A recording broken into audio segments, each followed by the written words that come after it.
enjoyment minister.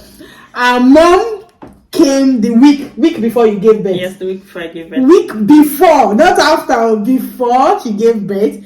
Our mom spent 3 months, and guys, before our mom left, our mom-in-law had gotten her visa. Yes. Yes. So our mom was going, and our mom-in-law was coming.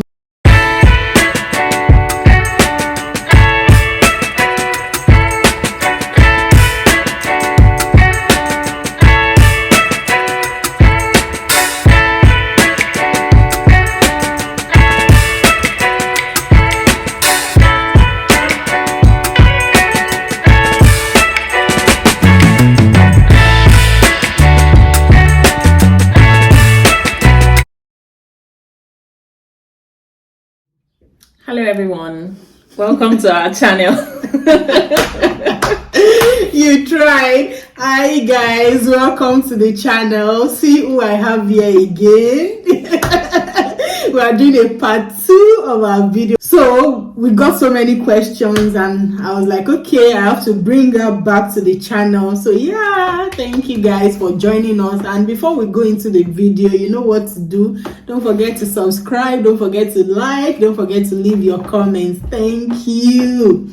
So yeah, I posted a video a few weeks ago, and my friend here was on the channel. She talked about giving birth in Germany and everything, and I got lots of questions both here on YouTube and in the DM. So we're just here to tackle some of those questions. I know you people can't wait to get into the video. She's going to be telling us how you can bring your parents for home. In fact, let me tell you something. She's enjoying. Enjoyment minister. Our mom came the week before you gave birth. Yes, the week before I gave birth. Week before, not after, before she gave birth. Our mom spent 3 months, and guys, before our mom left, our mom-in-law had gotten her visa. Yes.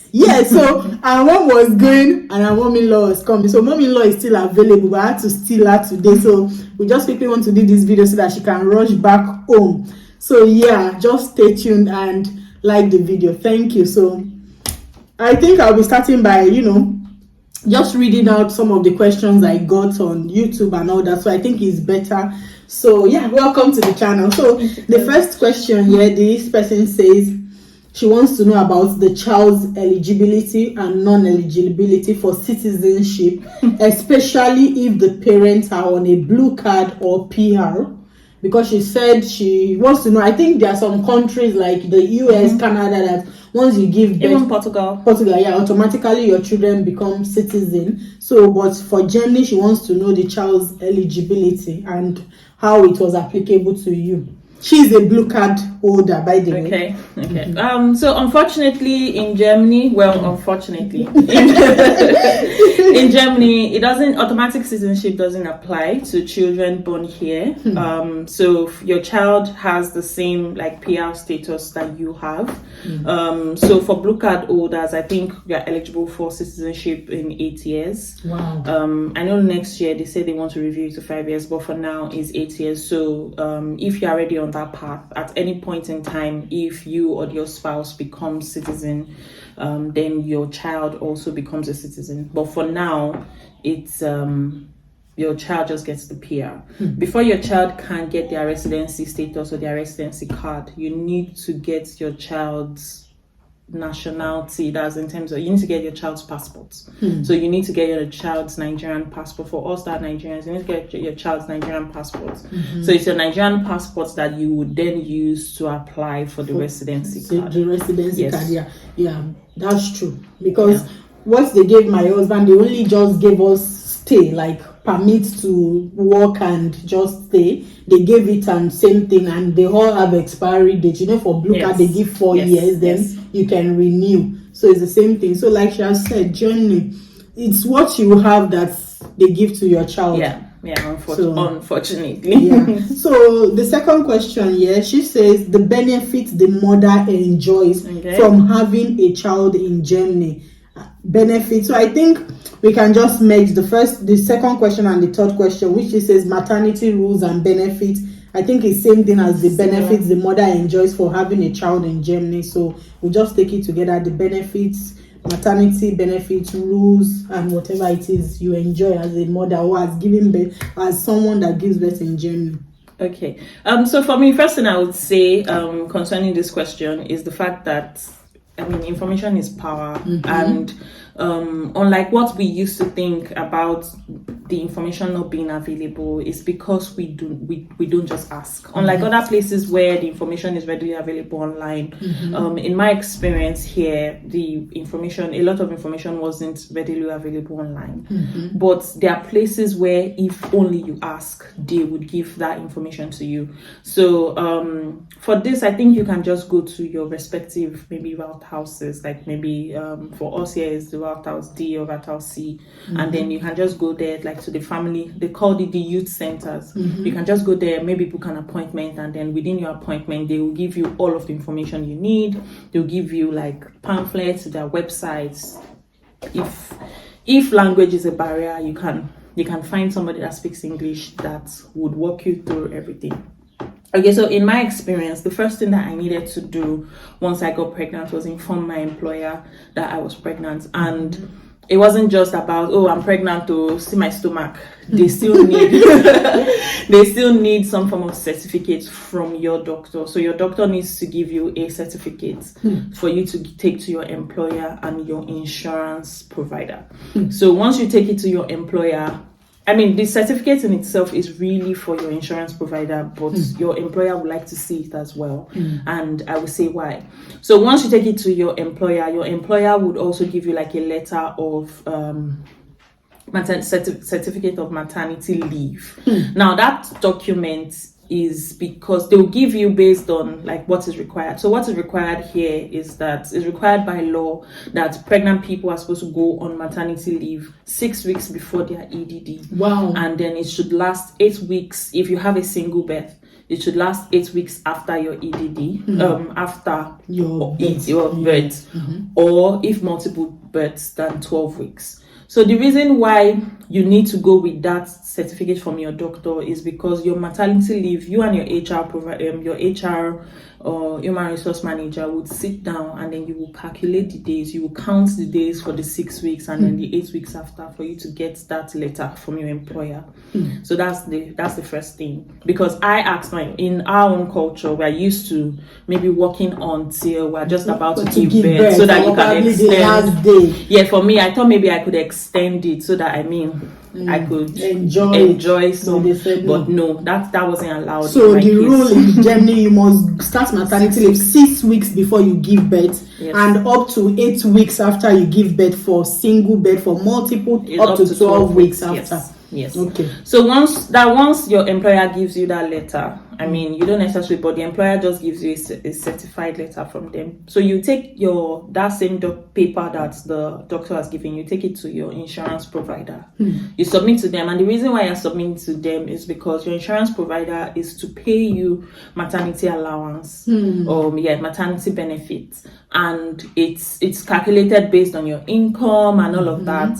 But it's capped at €13 per day, based on your income. Now the threshold is €13 per day. Okay, that's the threshold. Yes. So they are supposed to pay you your maternity allowance for the 6 weeks before. And then when you give birth and you've registered, so you have to register your child immediately you give birth. So the 2 weeks, there's a 2 weeks grace period that you must register your child. Is it at the city center or at the county, register that you have? Like the registration, how do you do it? Yeah, so with I don't know what the equivalent of rat house is, but for me, I just call it local government. So you must register with rat house that you've given me. So registration of birth. Yes.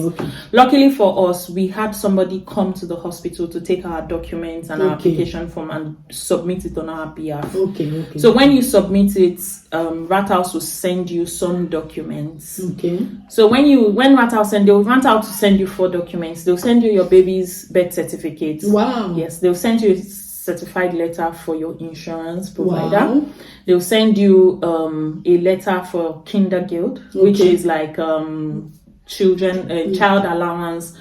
And then they'll send you a letter for Ettingeld, which is like parental allowance. So those 4 documents. So you will take insurance, you take the letter for the insurance documents and a copy of your child's birth certificate. You take it to your insurance provider. Okay. So once you take it to your insurance provider, then they will pay you for the 8 weeks after birth. Yes, after birth. Then they will pay you that.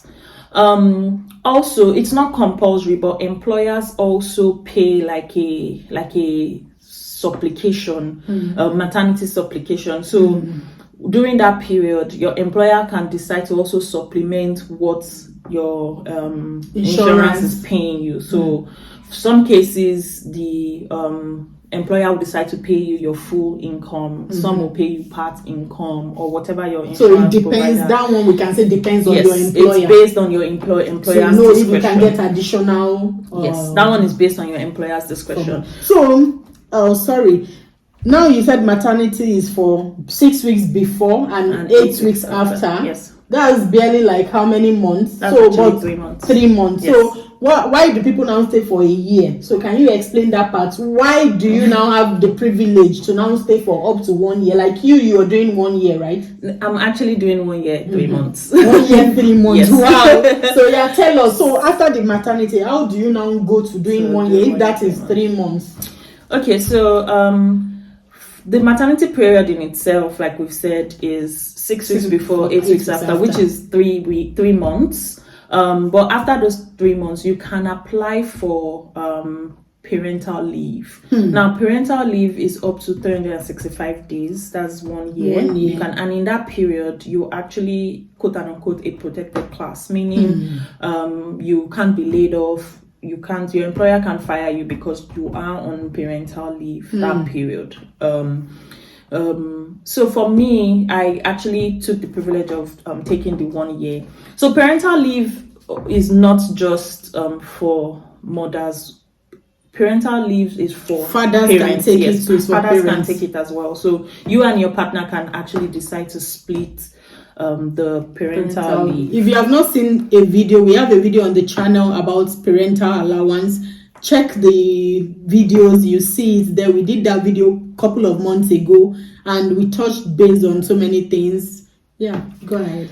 Okay, so you and your partner can decide to split that time. So you can decide on 6 months, 6 months, 8 months, 2 months, 8 months, 6 months, 4 months, whatever. Well, I know the men will be like, no, let's not do it. Yes, so the caveat to that is that you don't get, so you're not being paid by your employer for that 1 year period. You're being paid by the government. So the government gives you an allowance. Okay. That's why it's called parental allowance. Yes. So how do they pay you? Based on your income, they do the calculation too. So the first step is you have to apply for it. I'll come to that real quick because application process is something. A lot, yeah. So how they calculate parental allowance is based on your income as well. For people who don't work, they get like about 300 euros. Yes. 300 euros every month. Yes, per month, and it's given to the primary parents, meaning. And they get it for 1 year. Yes. So when I mean primary parents, I mean primary parents because it's not just for biological mothers. It can also be for surrogates. It can also be for people who have adopted babies as well.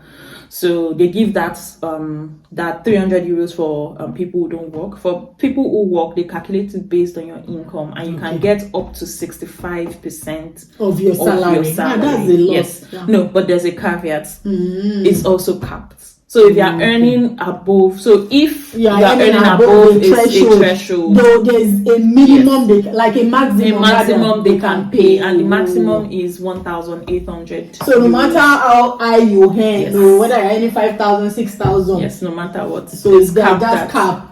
It's capped. If you pass that, level of exactly. So it's capped at 1,800 euros per month. One of the, from my experience, I actually started filling my form late. You can get this money as, you can submit your form during whatever period, but what is advised most time is some people start that process early, the application process early, like maybe 6 months into their pregnancy, because it's actually a 24-page form. For cities that are not digital, like Wolfsburg. Some cities are digital, like Berlin, you can fill the form online and all of that. But for Berlin, they require you to fill the form, like a paper form, and it's a 24-page form in German. So you have to translate. You have to translate every page. You have to translate every page. No, that's a lot. Yes, so it's good to start early. It's good to start early. Probably when you've not even given birth, you still have the time. Like just start filling the forms, and immediately after you give birth, you just submit it. So don't put a lot of pressure on yourself. In the events that you don't feel it early as well, you can feel it after birth. I think it's about this. So I was given a 3 months grace period to feel it. Okay. Yes. So after birth, you can feel it within that 3 months grace period. Also, once you feel it, then you submit it. You submit it to your local route house. You can post it to them or drop it in their PO box or go and hand it over to them. And then once they process it, you will hear from them, because they'll send you a letter saying that, oh, your application has been approved, and there'll be a breakdown of how you will be paid and when you will be paid.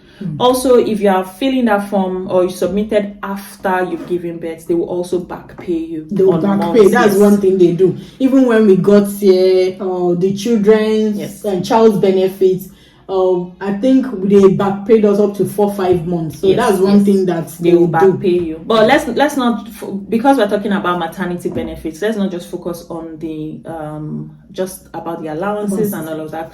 Other benefits that I also enjoyed, I mean, like I mentioned, I didn't get the midwife that came to my house, but the hospital connected me with the midwifery school here. So they gave me appointments where I had to like go in, and then they helped me in terms of checking like if my baby was thriving. Also, I saw the lactation consultant at the hospital. Like you guys can see, there are so many benefits giving birth here. Yes. So I saw the lactation consultant in the hospital as well. That helped me because I had, I mean, my baby is currently 100% exclusive. Exclusive. They encourage exactly. Yeah. Everywhere you go, there's a lot of mutamich, and I mean, so I had issues with my baby latching, and I had the opportunity or the privilege to see a lactation consultant, and then they helped. They also check the effectiveness of how your baby is breastfeeding and all of that. So they helped with that. Also in terms of checking my baby's weight and ensuring that my baby is thriving. Even though I didn't have a midwife on my own, but after that you were still able to benefit from that. Yes, I still got to benefit from that. Then again, you still have the child allowance too. Yes. Okay. So on the child allowance, that one is, I mean, it's pretty much a given. So part of the 4 documents that you were given when you registered your baby is the kinder guild. So that's, you just submit that form as well. You fill the application, you just submit the form, and then they start paying. They pay $250 per child. So, yes, it's $250 but I think depends on the number of children. Then it increases, but for now, this one you pay $250 every month for your child. $250 every month. Yeah. So other benefits that I actually, was available, but I didn't take advantage of. A physiotherapist came to my bedside to talk about exercising your pelvic floor to ensure that you can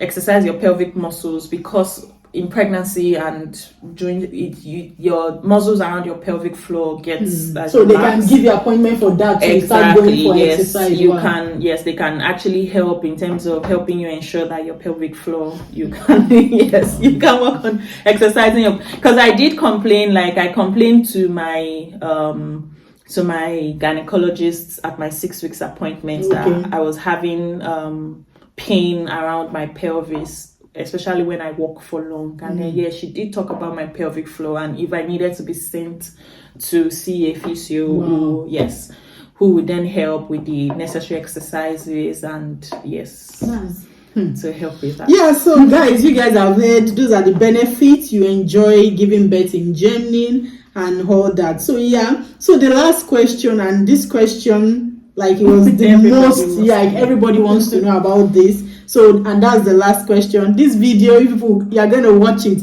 already we've talked for 19 minutes and we just want to delve into the last question. This one, both my DM and on YouTube, they want to know how to bring parents from Nigeria. In fact, this person said, what's the process of bringing your parents in, and how many months visa was given? That is, did our mom or mom-in-law come from Nigeria. So many people, they don't even know about how the visitor visa works. Okay. They want to know from scratch, what did you do? How did your parents come? And thank God you're a good test. Like, you know, in fact, our mom came, our mom-in-law is here. So you are hearing from the horse's mouth. So yeah, let's go. Yeah. So first step, what do you do? Okay, so the first step to applying for, so it's the 90 days visitors, which is the Schengen. Yes, this is the Schengen visa. 90 days. Yes, 90 days visitors visa. Yes, so that's 3 months. 3 months. Professional tip: if you are applying for the 90 days visa, ensure that in the itinerary you submit to the embassy, you count the number of days, meaning if you say June 1, you count 90 days from that June 1. If not, if you make the mistake of submitting an itinerary of June 1 to June 31st, but you're applying for 90 days, they will give you only 31 days. They will give you what you've specified. So you know you can't make mistakes. So you must calculate from June 1 and say 90 days. August. Yes, exactly. You must calculate from that June 1 to the 90th days. We made that mistake with my mother-in-law. Even though we applied for the 90 days visa, the itinerary we submitted was only about 50-something days. If you didn't calculate well, I mean, we just felt like, it wasn't the real itinerary. We're just submitting it for the application process, but they would count it and then they will give you 52 days that you put there what you applied. Exactly. So don't make that mistake. Yes. So if you're applying for the 90 days, calculate very well and submit the 90 days for them. Yeah. June 1st to probably July 1st, 1 month, August 1st, 2 months, September 1st. You have to calculate now put from July 1st to September 1st. Exactly. You count up to the 90 days. So that's, you give them the date you want to travel, or? Yes. So, okay, let me just walk back a little to the documents that you need to submit. First things first is trying to secure an appointment. That one, when I did for my mom, it was pretty easy. I just went to the website. You can link the websites in comments. That's the embassy website, yes. Right? Nigeria embassy website. Yes. Yeah. So under Schengen visa that you just So you just go there and then you book an appointment. You just select a date. Okay, you choose a date yourself. Yes, you unlike choose a date. National visa that they have to give you a date. No, you choose a date. You choose a date that you want to come in. Now, choosing that date, when I did for my mom, it was pretty easy because we just went to the website and choose dates. When we're trying to book for my mother-in-law, it became more difficult. You know how Nigerian the embassy in Nigeria can be. There were no dates, so we had to start ensuring that we were tracking the website. Woke up in the middle of the night, trying to ensure that we secure a date, which we did. So once you secure a date, the next step is for you to go to your rat house again. Rat house. Yes, and apply for a letter of sponsorship. Okay. Yes, or an invitation letter of sponsorship. Okay. So they will give you an original document. You would apply for it and then you will pay for it at your rat house. They will give you that document and you need to send that original copy of that document to Nigeria. So you send through DHL physically? You can send it through Dutch Post if you Dutch have. Post, yes. Like it's not something you send via email. No. It has to be they need the original copy. Okay. So Dutch Post will take 14 days. If you have enough time, you can do that. But DHL you can do like maybe next available week, whatever. But that's express, and I think it was about 80 euros. But if you want it to be affordable, you can do Dutch Post if you have enough time. So once you secure that document, so the letter of sponsorship, then you can now start gathering other documents which you can send via email to be printed. But excuse me, did Rat House do an interview for you as to why you're bringing your parents? No.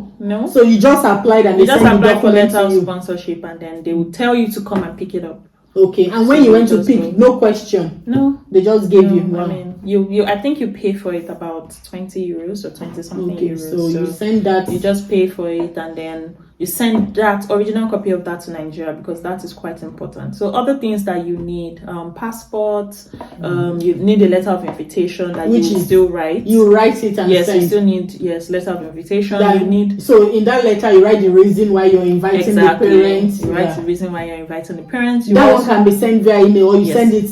No, via email. Everything else can be done by email. Only that document needs to be original. That's the sponsorship letter. You would also do you send your what's this thing, the address registration thing. Okay, that when you register your address with the route house, yes, the certificate, that document that they gave. I've forgotten what we call it. But that one too, you send via email. Yes, you send it via email, because that is just to prove that that's the address and the person will be living with you. Okay. Yeah. So you send that. You also send like 3 months of your pay slip. Wow, pay slip. Okay. In my case, we sent for both my husband and myself. Okay. Then for documents that are pretty rare that you shouldn't make the mistake of not sending. Now the person you're inviting, which is your parents, in my case my mom, she also has to take a pay slip or a bank statement rather, like 3 months. Okay, she printed bank statement for 3 months. Printed and certified bank statements from our bank. Okay. Also, you have to get like a document showing that you have like maybe ties back home, like a landed property or something. Yes. So anyone that doesn't have landed property, what do they do? No, I mean, it can be anything. Business? Yes, it can be business certificate, C of O or whatever. So you can just show that. Germans are big on documents because they just want to know if the parents are not coming to stay here forever with you. They have a tie back home. For those that are married, their fathers are still alive. It might be like, my husband is still home, maybe during the interview process. Yes, you can mention that during your interview process, but I can share a list of documents that you need to. But I mean, those are the main things that you shouldn't. Because then you can also check the website. Definitely, yes, there are other documents that is listed that you just go with. Plus, what she's saying, just go to the website and so you check for documents that you need for the Schengen visa. Do they do interview for them? Yeah, I mean, it's just the same interview that they do for anyone. They'll just ask you, where are you going? Do you know this person? What's the person's date of birth? How do you prove that? I did send my birth certificate to show that, okay, yes, indeed, it was my mom that was coming, that carried your name. Exactly. So the name was matched. Picture, did they ask for picture? There were no pictures.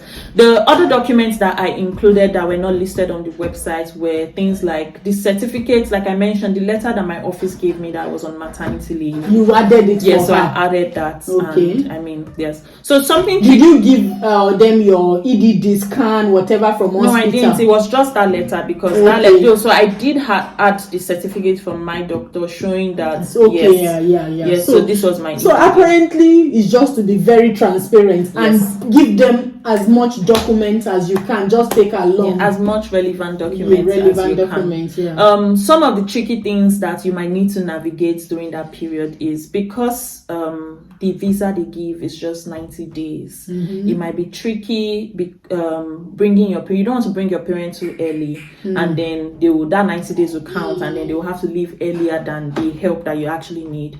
So for me, I was targeting bringing my mom a week before my EDD, or at most, if my baby came early, it would just be a week after. So my EDD was supposed to be on the 18th, and then I ensure that she was here on the 12th. Wow. Yeah, so something like that. You just need to, because I mean, people back home may not understand, because they'll be saying things like, let your mom come early so that she can be helping you. If they're going to give her 90 days and she comes, and she comes 30 days before you know it, when the baby actually comes, that's when you need the help. So it can be quite expensive, because number one, cutting it that close, flights become more expensive because you can't plan. Do you have to book for flight and take? You have to show. You can show like a flight reservation. So that's the itinerary that I was talking about. Okay. I mean, you don't necessarily have to book the flight, but show the there booking, are ways that you can show the booking that you're booking a flight for the 1st.